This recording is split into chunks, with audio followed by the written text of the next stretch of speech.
সেজদায় মাথা ঠেকিয়ে রোজ কান্না করা ব্যক্তির মনের কথা আল্লাহ তাআলা সব শোনেন।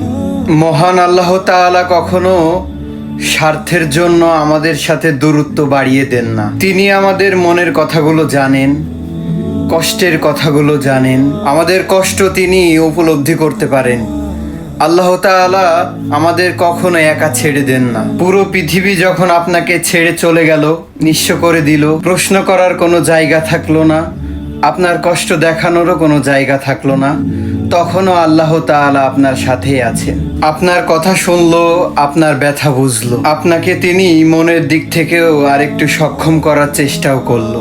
জীবনে যত খারাপ পরিস্থিতি আসুক না কেন, আল্লাহ তাআলা আপনাকে কখনোই একা ছেড়ে দিবেন না। পৃথিবীর সব মানুষ স্বার্থের জন্য আপনাকে ছেড়ে গেল, আপনার চারপাশে শূন্যতা তৈরি হলো, একাকিত্ব আপনাকে গ্রাস করে নিল, তবুও দেখবেন কোথাও না কোথাও আপনার আশ্বস্ততার জায়গা আছে।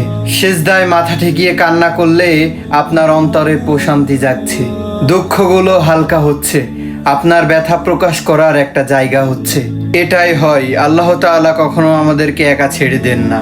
সেজদাতে মাথা ঠেকিয়ে কান্না করা আপনার চোখের অশ্রুর মূল্য আল্লাহ তাআলা অবশ্যই দিতে জানেন।